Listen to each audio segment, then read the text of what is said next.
All right, let's get right into it. Today, we're going to talk about the financial advice you've heard your whole life. You know, the stuff that's basically designed to keep you playing defense with your money. We're going to flip that script and show you how to start playing offense and actually build some real wealth. You've heard this one a million times, right? A penny saved is a penny earned. It's like the foundation of everything we're ever taught about being responsible with our money. And yeah, it sounds so simple, so wise. But what if that classic piece of advice is actually one of the biggest money lies ever told? No, seriously. That single idea, it traps you in a mindset of scarcity. And that makes it almost impossible to build real, lasting wealth. So, are you ready to learn the offensive playbook the wealthy actually use? Good, because that's exactly what we're breaking down right now. Okay, first up, let's talk about how to make your money start working for you. This is a huge shift, right? It's moving away from just hoarding cash to actively, purposefully building wealth. So the lie we're told is to carefully save every penny. But the truth? You've got to invest your money and invest it aggressively. Look, a penny saved is, well, it's just a penny. And thanks to inflation, that penny is actually worth less tomorrow than it is today. Saving is a guaranteed way to lose your purchasing power. It's a losing game. So what's the playbook? It's all about automation. See, the wealthy don't rely on sheer willpower. They build systems. First, they pay themselves first. That means money automatically goes into their investments before they can even think about spending it. Second, they invest consistently, like clockwork, usually in things like low-cost index funds. This takes all the emotion out of it and smooths out the market's crazy ups and downs. And then, and only then, they live on whatever is left over. This makes building wealth the default setting, not some afterthought you get to at the end of the month. And you know what? This whole mindset also gives you a shield against another super destructive lie, the pressure to keep up with the Joneses. The wealthy focus on being rich, not just looking rich. It's a total shift. It's all about owning assets, not just showing off fancy stuff. And believe me, that social pressure is real. A recent survey showed that a whopping 42% of Americans admit they admire people with expensive homes, cars, and clothes. But here's the dirty little secret. The Joneses, they're often drowning in debt to keep up that illusion. Real wealth isn't the car you drive, it's the assets you own that you don't see. Okay, I can practically hear you thinking, this all sounds a little risky. What about debt? Isn't debt always the enemy? And yeah, that's what we've all been taught. But it's a dangerously oversimplified idea.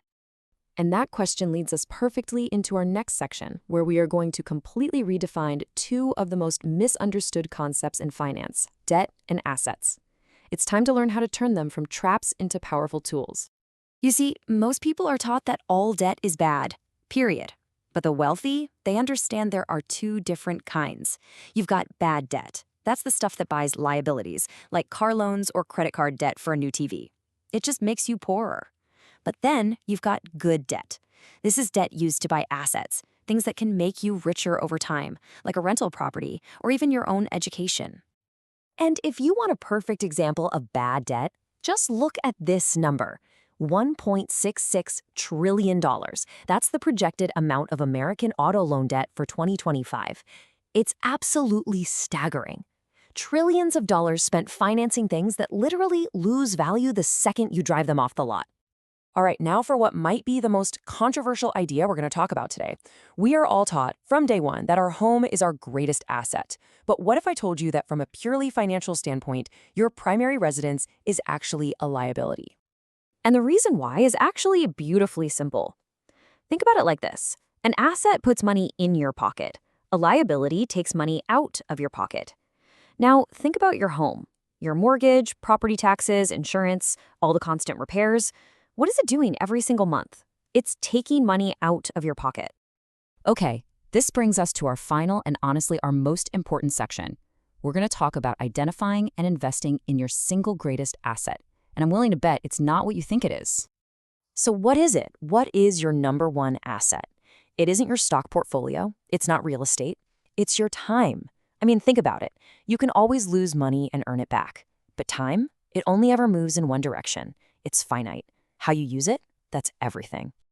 And this right here reveals a massive difference in mindset. Most of us are stuck in the trap of trading our time for money. An hour of work for an hour's worth of pay. The wealthy completely flip that equation. They use their money to buy back their time. They outsource tasks, they delegate so they can free themselves up to focus on the high-value things that truly matter. But even beyond time, there's one investment that has a practically infinite return. And that is the investment you make in yourself. The skills you build, the knowledge you gain, the network you create, those are the real engines that will generate wealth for the rest of your life. And the data on this is just undeniable. Just look at lifetime earnings. A person with a bachelor's degree, for example, is projected to earn over $1.2 million more over their lifetime than someone with just a high school diploma. The return on investing in yourself, in your own capabilities, is just astronomical. And the best part is, you can start investing in yourself right now, today. Take an online course, hire a coach for a few sessions, attend an industry conference, heck, just read more books. Every single one of these small steps helps build up your greatest asset.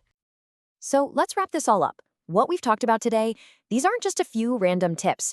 This is your new offensive playbook for your financial life. Because at the end of the day, building wealth isn't really about depriving yourself for clipping coupons. It's about a fundamental shift in your thinking. It's about going from a defensive mindset of scarcity and fear to an offensive one of abundance and strategy. It's time to stop playing not to lose and start playing to win. So there you have it, a breakdown of the financial lies that are holding so many people back. I'll just leave you with this one last question to think about. Which of these rules surprised you the most? Seriously, think about it, because answering that for yourself, that's the first step to completely rewriting your own financial story.